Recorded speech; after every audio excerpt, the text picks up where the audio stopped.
Hello, my name's Sylvester McCoy. Welcome to the legend of the Traveling Tardis.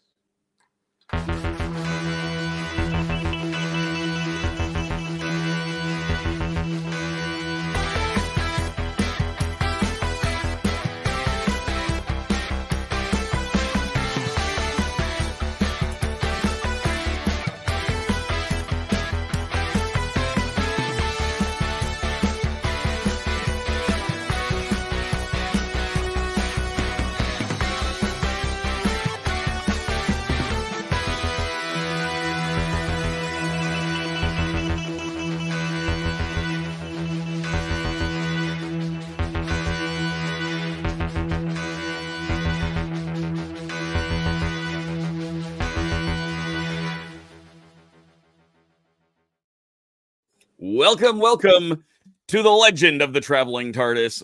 My name is Paparazzo Dave Chapman, and we've got a very special guest who you can already see on screen. We normally would have soloed me here, but you know what? We love our Sylvester, so we've got the amazing Sylvester McCoy here with us to talk about all sorts of stuff he's been up to. I'm going to be taking the lead here. Christian's kind of just getting over a bit of a sickness, so he's over on the other side of the screen. Below me, we've got Dan, aka Dalek Hal. We've got, of course, Melanie Dean down in the middle, and Jessica Womack over on the far side. We don't have Sylvester for all that too much time, so we'll skip all the usual "hi everybody" intros and jump right into "Hello, Sylvester." Hello. Lovely to be here. Hello, Sylvester. We are so happy that you were able to make it today. So you've been busy lately. Yes, I have actually. I've been very busy. I keep forgetting what age I am. I think I'm half my age, and I've been doing the work of half my age. Yeah. Well, the rest of us think you're half your age too. You don't look a day over 400.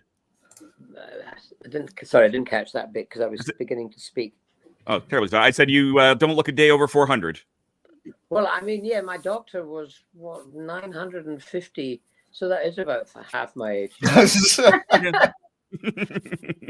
You don't look a day over 953. So there you go. If anybody knows that reference. So yeah, no, we got a list of all sorts of stuff. First of all, of course, you are going to be appearing in Florida. So for our Florida crowd, including everybody other than me in this chat, in this interview, you're going to be at Gods and Monsters this weekend. Indeed, yes. Was it 1,300 hours to 1,600 hours on Saturday? Military time, yeah. And just in case for those of you on the East Coast, that was military time. Sylvester is going to be at Gods and Monsters off of International Drive on the 21st this Saturday from 1 p.m. to 4 p.m. Eastern Standard Time. You can check him out. You just show up over there. Of course, it's going to be first come, first serve, but Sylvester will be doing signings over there as well. Can you tell us what you're going to be doing over there, Sylvester? Did they let you know what's going on? Well, no, I'm going to get a pen and I'm going to get some paper and I'm going to go, Sylvester McCoy loves you. That seems like a reasonable thing. And then a little 7 in the swirly. 2 hearts, It's the most honest interpretation I've ever heard of somebody talk about when they're at a convention out there. So glad you're on out there. Go ahead. No, I know a lot of actors will be bringing their own headshots and whatnot. Are you open to sign, like if somebody brings a collectible or their own personal thing? I'll sign anything. I once signed something which was rather rude, but when it was at rest, it was Sylv. But when it got excited, it said Sylvester. Oh my. And Mike in the chat says, hello, Sylvester, you were my doctor. So, and I think we speak for everybody that you were my doctor. Yeah, MB 953 was the first episode of Sylvester's show, Time in the Ronnie, if you remember that out there. Sylvester, it's been so long, the 60th anniversary. How are you celebrating? Well, I'm delighted I'm still alive. 60th anniversary, yes. Well, sadly, we're not in it. So I'll be watching it and thinking, I should be in there. Oh no! So they didn't bring you in, or are you just throwing us off out there that something's going to happen, but we just don't know it yet? It's called acting. That's true. You can't accuse me of that. Oh, please. okay. How dare you? No, no, we're not going to be in the 60th anniversary one, sadly. I'd like to be it because I think Shooty is going to be in it. What's interesting is Paul McGann phoned me up and said to me, "Hey, Sylvester, you know Shooty is Scottish." And I said, "Oh, right. Oh, well, Paul, Scotland 4, Liverpool 2. Yes. Brilliant. Who's the other Liverpudlian? Gotcha there. And look, Liz is up at 3 a.m. in Australia just to see you here. Who was the other Liverpudlian? What's that? I don't know. Who was the other Liverpudlian? That's no Google's best friend. Paul McGann was one. I say A Paul. very tall one with a very long scarf. Are you Tom talking Baker? Baker? Oh. I didn't know he was Yes, from Tom Baker's Liverpool. a Liverpudlian. Oh, He was once a Liverpudlian monk. Oh, I remember that. Yeah, he would join the monastery, and it wasn't for him. He also worked on the construction site. Oh, there, Mike. Mike is already shouting out the answer. Tom Baker. right Uh-huh. there. Love it. So is this a constant battle of like how many Scots can we get to be the Doctor versus Well, I mean, the thing is, in British literature, is it a secret? A lot of the in British literature, there are always a Scottish doctor. Now, the reason for that is historical because Edinburgh was one of the great, and still is one of the great medical schools in the world, and so Scotland produced many doctors, and so they ended up also in literature. So now it seems right that the doctor should be Scottish because most That makes doctors sense. in literature are. Someone once said to me, what they're looking forward to now is seeing the 4 doctors, i.e. the 4 Scottish doctors. Hello there, Timmy, you're right. Hello there, doctor, I'm fine. Oh, aye. What's to do? Let's go down to that wee planet. And we'll take on, look, come on there, Timmy, we'll take on those Daleks. Give them a poof, poof. Give them a glass of kiss. I'd If watch that's it. not a charity sketch, I don't know what is. If you send $5. well, They're gonna be sadly, sending you you- have. That sounds like David a red Tennant. nose day. Yeah. Like a red nose?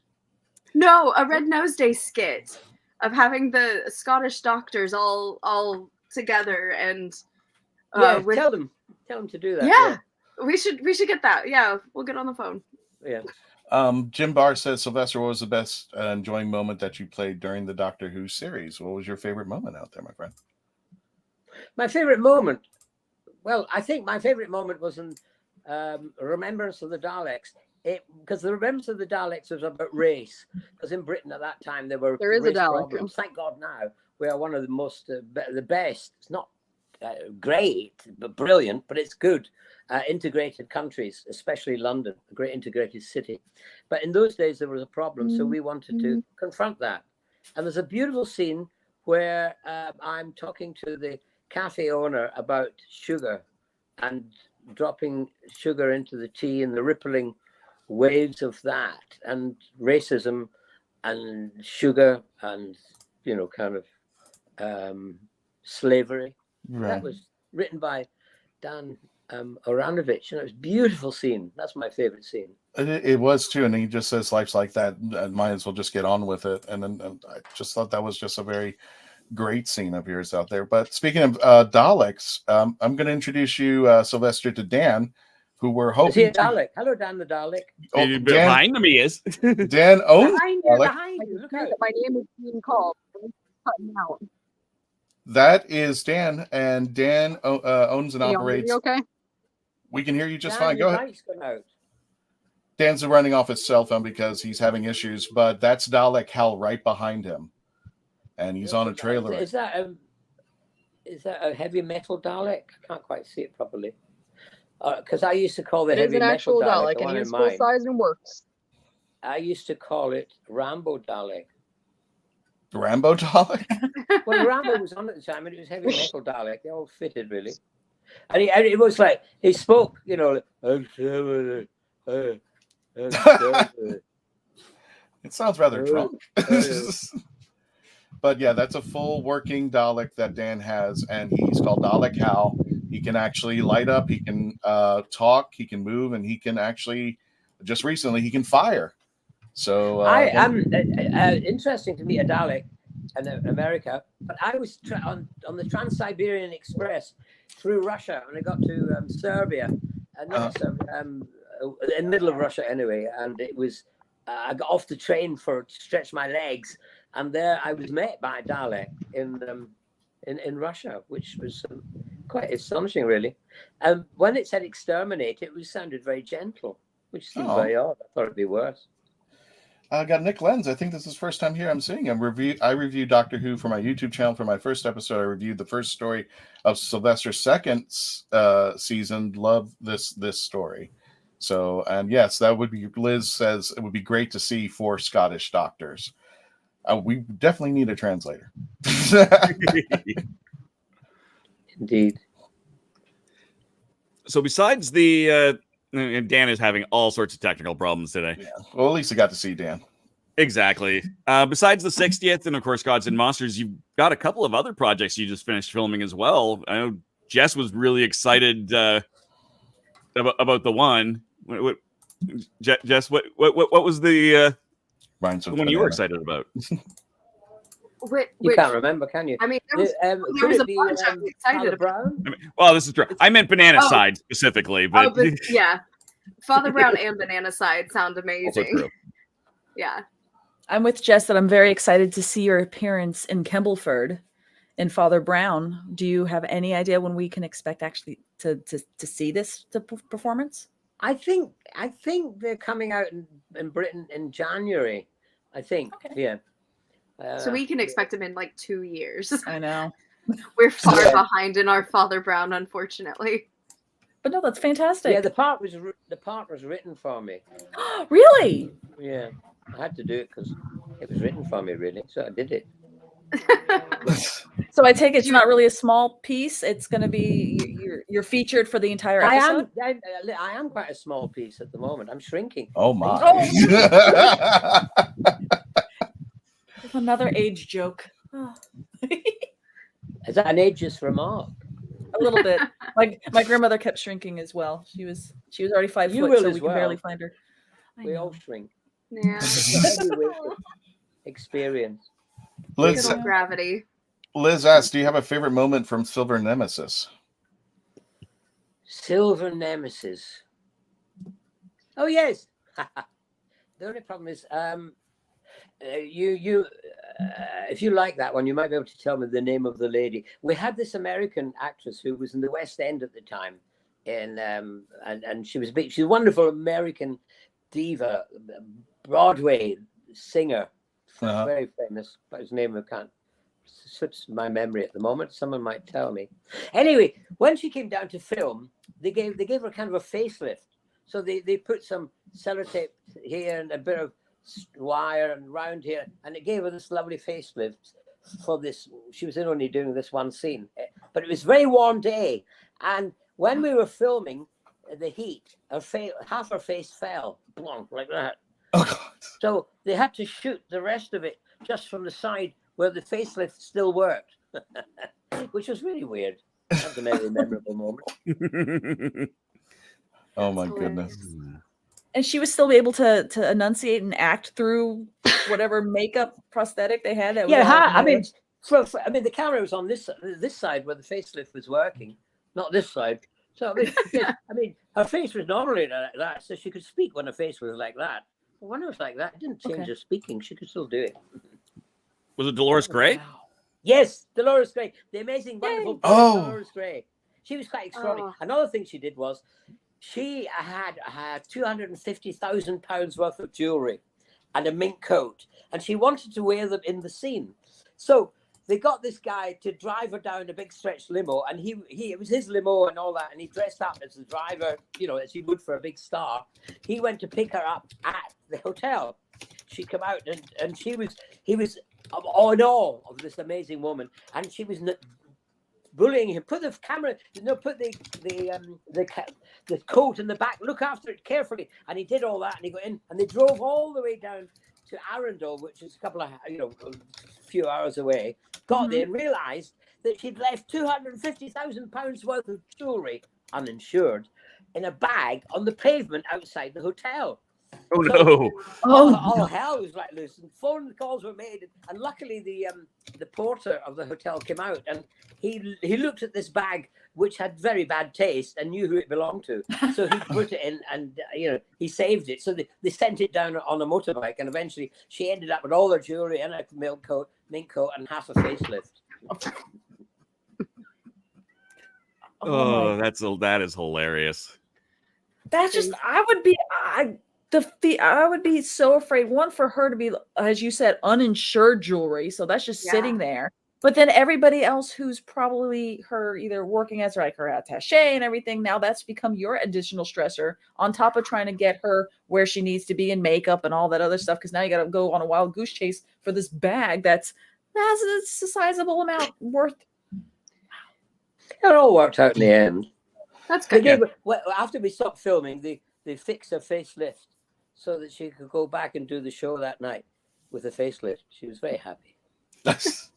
And just a reminder for those of you just joining us, this is the wonderful Sylvester McCoy, better known as the Seventh Doctor in Doctor Who, also Radagast the Brown in those wonderful movies that you catch out over there. But just a reminder, Sylvester will be appearing at Gods and Monsters. This is located off of International Drive here in Orlando, Florida, Saturday, October 21st at from 1 to 4 p.m. Eastern Standard Time. And we just received word that he will be joined by Frazer Hines. And you guys did a movie together called Lost in Christmas, which we're still trying. Yeah, as you mentioned earlier when we were talking about that, you said we're still trying to find it.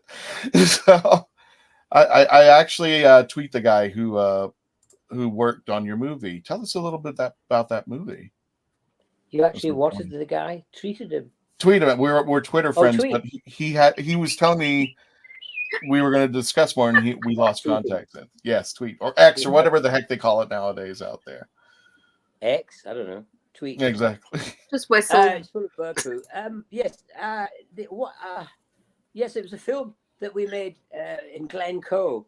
Glencoe has got a horrible history, really. It's a place where the McDonald's, I suppose, the ancestors of the people who made hamburgers in America, they welcomed in the Argyll, the Duke of Argyll, the Campbells. They had been sent to collect a letter that they all the clans had to write to say that they would be loyal to the new King of England, who I think was a German or something like that. Anyway, they had sent the letter, but because it was difficult to get it to Edinburgh in time, it hadn't gotten time. So the message went out to go and punish the Campbells, the McDonald's. So they arrived, and of course, in the Highlands they were very welcoming. So they partied for 3 days, and I think they slept with their daughters, and all that kind of stuff went on. And then one night, in the middle of the night, the Campbells got up and massacred all the McDonald's, and so there's a gloom about that place.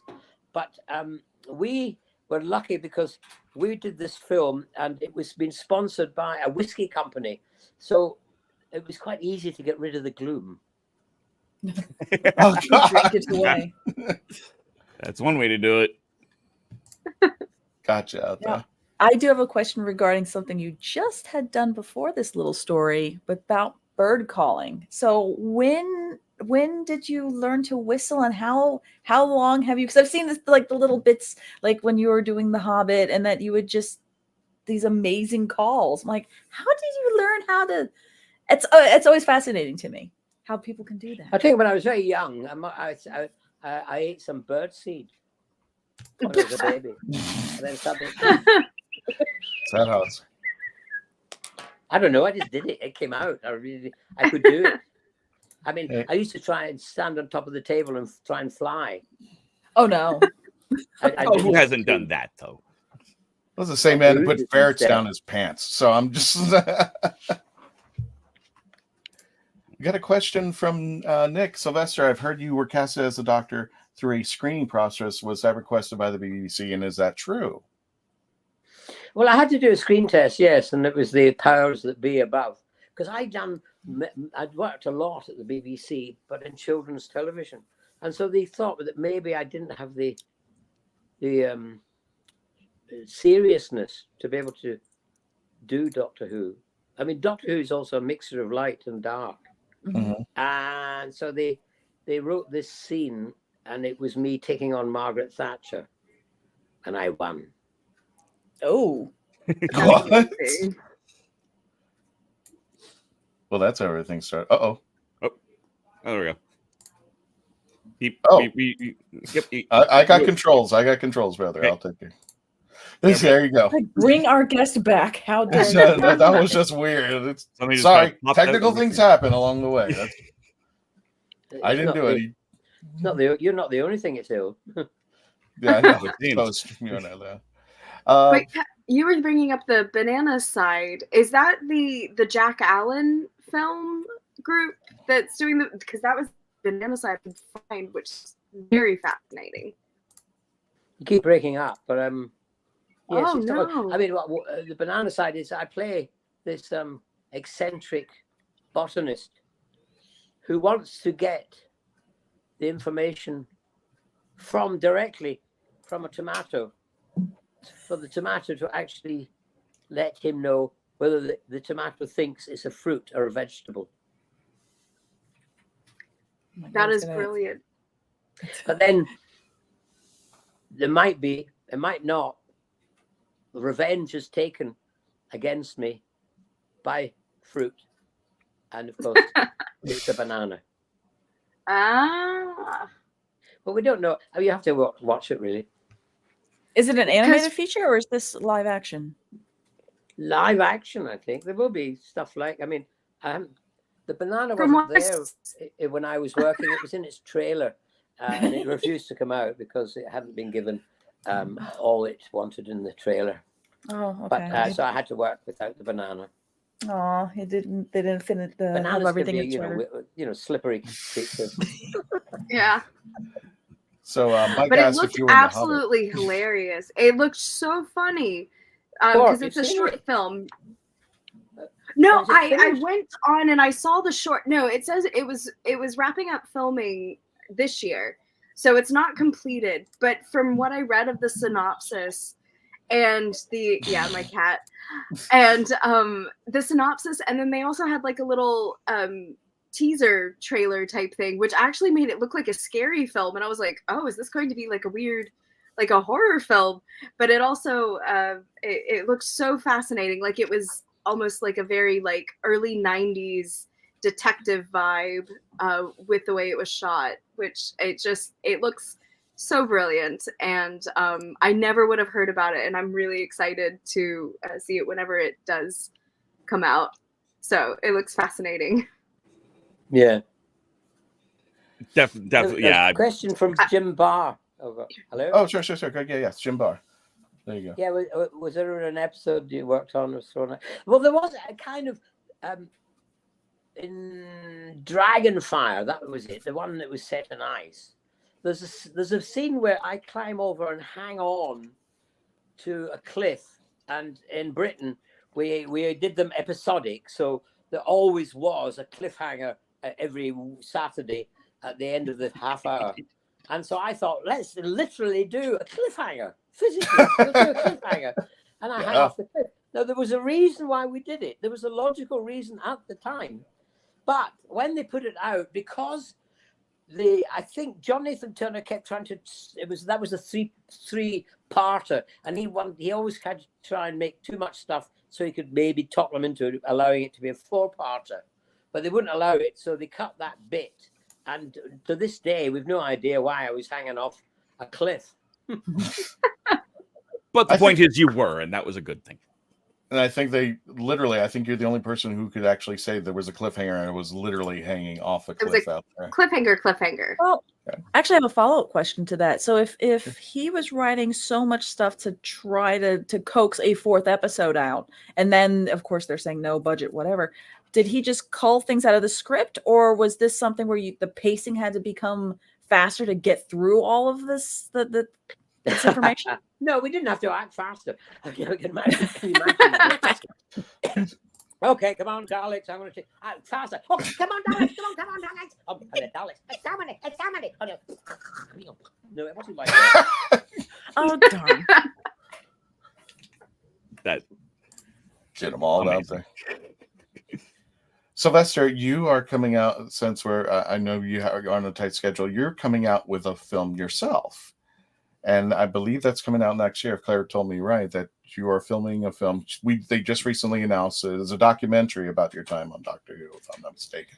Well, it's a biography, really, autobiography. Only I'm talking it, really. It's a film. You just watched. We're getting a spoiler. Me talking, but there will be bits of my career and my life and times in it. Really, yeah, that's the idea. It's the start at the beginning of my life, and it comes up to now. I won't say the end of my life. I'll just say now. Oh, then it'll be next year when it comes out, because we've recorded bits of it and we're now editing it, and then they've got to get bits that they're going to stick in of me, bits of film and telly and theatre that I did, and put it in it. I guess it wouldn't be Sylvester McCoy moment unless we've asked this question. Scenic says, Sylvester, do you still play the spoons? I would say yes. Spoons? What are you talking about? Those things. I know it. I was gonna... Dinner and a show. I like it. Hello there, RWRD. Grasshopper. Grasshopper. Liz has a question. How do you find working with green screens? And she says, love The Hobbit, which I'm answering Mike's question. Yes, you're looking at Radagast of the Brown. Radagast the Brown. Yes, no, I didn't. Ian McKellen hated doing it. I mean, he loathed doing it. I didn't mind doing it because years before I was in an amazing children's television program that won all sorts of awards, Grand Prix de Jeunesse, the BAFTAs and everything, called Vision On. And when we were doing that, blue screen was invented for the first time. And the reason why it became green was they realized after a while that most people wore blue jeans and a lot of people had blue eyes. So they went for green. That's how it became green screen. So, and we in Vision On, we played with it and had great fun with it. So I quite enjoyed doing it. Yeah. And when we were doing it in New Zealand, we were in this room, small room, all green. And there were two men dressed up in green because they had me on a plinth high up on a rubberized top on a sledge. And they were filming it. And they wanted, these two green men were the ones who were making the sledge go up and down. So I was going up and down on the sledge and they were filming me. And then they had, everywhere was green. The floor was green and underneath it was padding. And the cameraman wanted to get a shot from down. So they said they moved a bit the floor and took away the padding, and that gave him more depth. So he got the shot he wanted. And then he put everything back. And then Andy Serkis, who was actually directing this scene, said to me, do a double take. And I did it. No, bigger. And I was hanging onto the sledge and I went, and then flew off. And I flew off and it was quite high. And I went flying off down onto the ground. They forgot to put the padding back. Oh, no. The bum hit the concrete. And then in slow motion, my head started to hit the concrete too. I felt it hit. I felt my brain moving. But luckily, I was in New Zealand, one of the great places for rugby. And there was a rugby player in the room, and he dived and caught my head like a rugby ball. Luckily, he didn't forget and then kick it. But anyway, so he saved me from getting my head done in. He saved you from looking like Paul McGann 5 seconds later. So it's just like, that would be great. Speaking of which, There's no harm in looking like Paul McGann. There is no harm looking like Paul McGann. I hope I age well like Paul McGann. But speaking of aging well, I wanted to show you a couple pictures that from the Traveling TARDIS that I really appreciate. This one first. This one was taken over at the comic book store. What was it? I can't think of the name, Melanie. I think Comics. Coliseum of Comics. Coliseum of Comics, yeah, where you were there with a bunch of other Doctor Who alumni, but my favorite of all time, and I had the honor and privilege of doing this a long time ago. I don't know if you remember going to the Kennedy Space Center in NASA, and I got this picture of you in front of Atlantis with a TARDIS and with a spaceship. I was with a spaceship. Yes, 2 spaceships, and commanding one of them. What was your experience like coming to Florida and seeing this for the first time? Well, I mean, it was extraordinary because I also went to Houston as well. Oh, and, I met real spacemen. People who lived out in the the space shuttle and went up in the space shuttle and came back again and lived up there. And what was quite extraordinary and humbling and was that they were excited to meet me. Mm-hmm. And I didn't even know I existed. But of course, they're into science fiction, because that's what's inspired them as children watching science fiction programs, and therefore they went became the real McCoy and went up into space. And I was like, "You're real. You've been up there." I mean, I'm just a mere actor. So I was so proud and wonderful to meet them and have photographs taken with them. Yeah. Sometimes it's the things that they see on TV which inspires the greatest things to happen in their lives. So that was most entertaining. Speaking of being geeked out, I tell this story of when I took you to NASA with all those friends out there with Simon Fisher Becker and Daphne Ashbrook and all of them. I don't know if you knew, but when we went to have lunch at the launch pad, you were standing down there and looking at the menu, and there were 2 girls who were looking at us together, and they were just. One of them beckoned me to come over, and they asked, they looked at me and go, Christian, they asked for my name and said, "What's your name?" And I said, Christian. And goes, "Is that who we think that is?" And I paused for a moment and go, "Yes, that's Jodie Whittaker," and walked away from the women out there. So there you go. That must have been recently then. When was Jodie? No, it's been quite a long time. It's been quite a while. Jodie, she did 3 years, didn't she? She did 3 years, but that was 5 years ago. Well, that you must have been traveled back in time because she wasn't even Doctor Who then. I think they may have just announced her when we. Oh, maybe. When they selected out there. Liz Carroll has a good question in the comments if you want to bring that up, Christian. I'm going for it. Did you have a favorite event from Survival?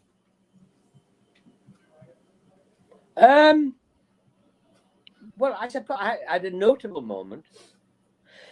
There was a moment in it where we were filming, and it was in the desert of Dorset, as I called it. It was a very huge sand pit, miles by miles in Dorset. And every time we filmed there, Survival and The Greatest Show in the Galaxy, we had a heat wave. It was over 100 degrees. It was incredibly hot. And so Survival was very hot. And the poor girls who were all dressed up as cat girls in fun fur. I mean, and there was no shade or anything. And one of them completely freaked out. She couldn't, and so she's kind of just, I can't take this anymore, the heat. And she stripped off, and she went marching over the sand dunes. That was the last time we saw her. The only thing was she forgot. All she was wearing was a thong. Oh my God! It's done. Quite memorable. I would say so. Yeah. Yeah, very memorable. Oh yeah. Heat stroke will do amazing things to you.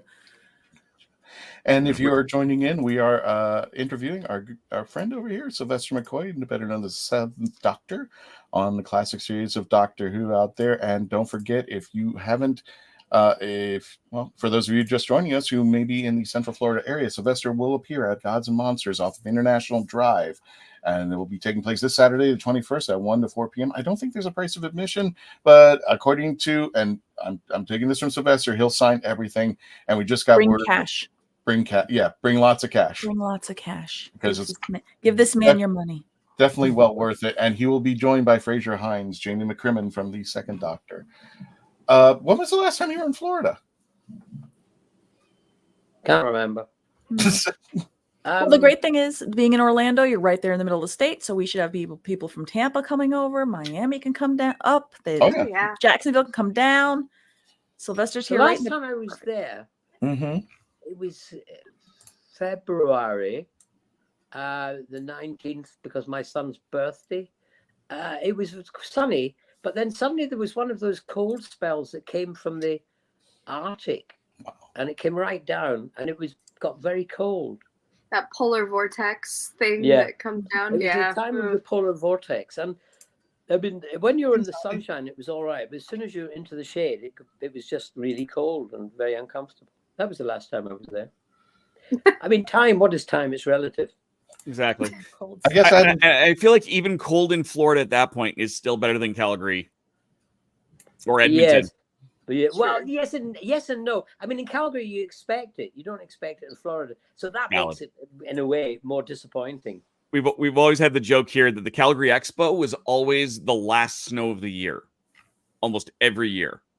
I don't think it snowed the year you were there, but no, I don't remember it being there. Yeah, it was one of the first times I'd been to a city where you have all these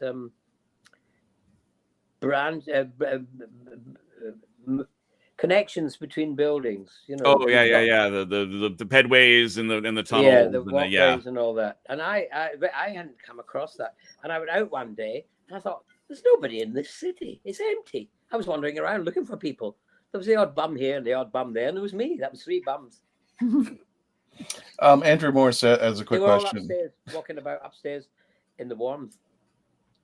He asks, who came up with the banter between you and Paul McGann with the fancy robes in the Jodie episode? And he also says, I've been supporting Amicus. I'm not familiar with that. Amicus Films with their comeback, and would you be up for a part in a new Amicus horror movie? Well, who are Amicus? Sorry, I mean, I'm not. Loads of people. I'm not exactly sure out there, but he was just asking. Say yes, whatever. Yeah. Oh well, the writing of that was written. The script was written like that, but bizarrely, we never all got together in the studio. Paul wasn't there when I said that line. Also, when the scene between Ace and I was also, she wasn't there, or let's say I wasn't there when she filmed it. She filmed it first. Oh. Well, she didn't notice the difference between acting with me and the brick wall, so that was all right. But then when we did it in the studio, luckily Ace was hanging around and she wasn't in the scene, but she fed me the lines, so I had at least the luxury of being able to respond to her in that particular scene, which people seem to have loved a great deal. Oh, very much so. Liz asks, would you go back? Would you, if you were offered to, like William Shatner here, Captain Kirk, would you go into space? Yes, I think I quite like to. You see, I do like traveling. I think It's Craig. It's difficult really because Hi, Craig. I think I quite like to go maybe to the moon, and whereas just going up on a ship and just to the edge of and looking down, I'm not sure if that's ecologically balanced. Do you know what I mean? Mm-hmm. But maybe if we went and did something worthwhile on the moon or on the space capsule thing, you know. So a difficult one. I envied him for that, but I don't know if it's a good idea to send up a whole lot of damn silly actors. Oh, okay. Amicus was responsible for making the Peter Cushing movies. Would you be up for it if they made a comeback? I would say yes. Work is always hard. And Liz says, what's the weather like normally in Florida? Right now it's cold. So what is it, 50 degrees? It finally dropped. Can I answer that question? Absolutely. Yeah, absolutely. Go ahead. No, I mean, they're making Doctor Who. I mean, the kind of two companies making Doctor Who. Doctor Who wasn't being made then, I don't think, was it? Or was it? I can't remember. These were the two movies. I wasn't around. I mean, I was around, but I wasn't watching or interested in Doctor Who at the time. I was too busy acting. But no, I'd do a horror movie if they came back, but not Doctor Who.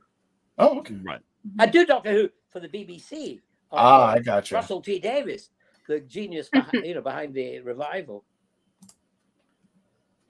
No worries out there. Yeah.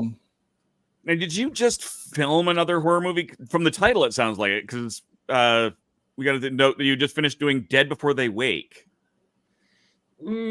I don't think it's a horror movie. Isn't it? It's kind of Okay. a serious movie, yeah.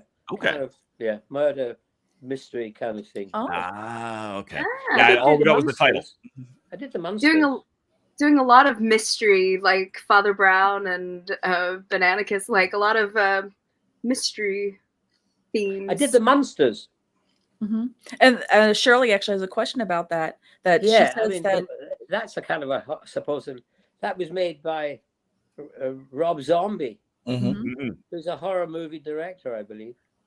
Did she? Well, this is Shirley from the Pandorica restaurant, and she goes, "I thought Sylvester stole the monster movie as Igor."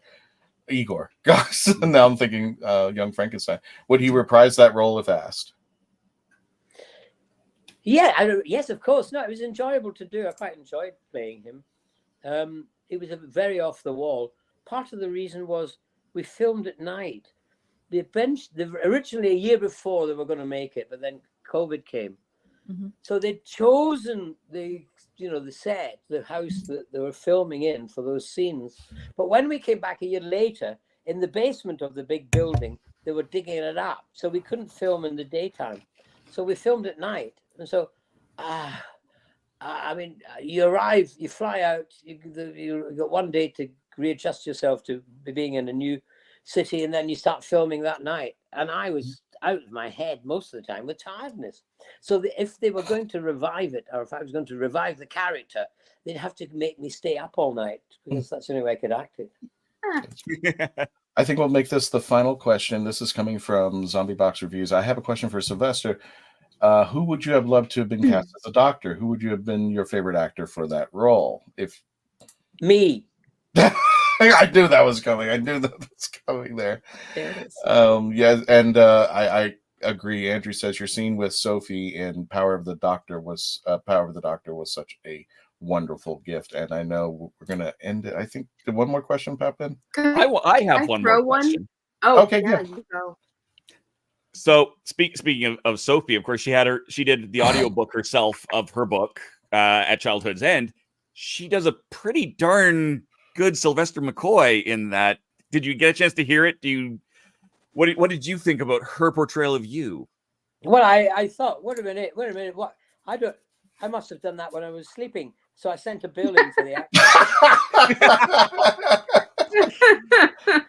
That's Nice. about right. Good answer. She was spot on. And Oh, yeah. we'll make this the final question of the chat. Mike's asked, does Sylvester have a favorite Big Finish story? I love Master, which felt like it could have been an on-screen after Survival. It's very difficult, Big Finish, because when you work on the television stories, you spend a lot of time with them. Big Finish, you get the script, you mark it up, you go in, you read it, you do 2 days, and then you go home. Half the time, a lot of the time because of COVID, and then since COVID, sadly, I believe, people are not always there. You know, there's you and this, I mean, during COVID, you used to be by yourself acting down the line. So it was all very difficult. You couldn't even visually see the other person. And I'm a visual person. I remember visual things more than I do kind of audio things. So I can't answer that question. I have no idea. I enjoy doing them while I'm doing them. I really love doing them. But I can't tell you which is my favorite. All of them, really. The last one. The next one. I should be meaning to go, who's your favorite companion? Just a reminder for everybody, if you're just catching in, Sylvester will be appearing at God and Monsters off of International Drive here in Orlando, Florida this Saturday, October the 21st at 1 to 4 p.m. And he will be there with Frazer Hines. Have lots of money ready because you want to take care of this guy. You're bringing spoons, right? You're definitely going to be bringing spoons this weekend. And yeah, exactly. I would say first come, first served, get there as early as possible because we are expecting a big crowd for Sylvester and Frazer. And again, this is going to be off of International Drive, located, I think was just a little south of, it used to be the Artagon. Now I can't think of it. D-Res or something like that, that car place.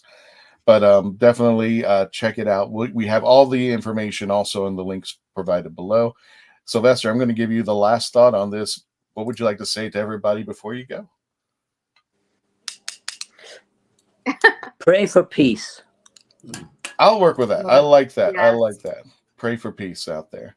Thank you so much, everybody. And again, don't forget to subscribe here at The Legend of the Traveling TARDIS on our YouTube channel and our Facebook page. I see some of you have already done it, so really appreciate that. And well, were you playing with your ceiling fan above your head? Is that what's going on? That's what's holding me up. Oh, okay. If someone switch that off, I go, boom. I thought it made you look positively angelic, like a halo. He's gone. Oh, he's gone. Oh, no, Completely he switched fell. off. No, thank you. That was the last interview of Sylvester McCoy. Oh, he's really gone. He's absolutely gone. Okay, while Sylvester is recovering, don't forget to, everyone, thanks for watching. Don't forget to like, share, subscribe to our YouTube channel and our Facebook page. That helps everything out there. And we can bring people, folks on here who have worked on the show, just like Sylvester, and make sure that you get a chance to talk with and share with them. You will see them out here at Gods and Monsters, 1 to 4 p.m. this Saturday. And thank you, Sylvester, so much for joining us. We can't wait for you to come back to talk about when we get closer. Claire and I are going to be talking about your documentary and promoting it out here in the States. So thank you so much, Sylvester. Thank you again. Appreciate it. Everybody have a great day. Please stay safe. And Tony, here we go. Take us out.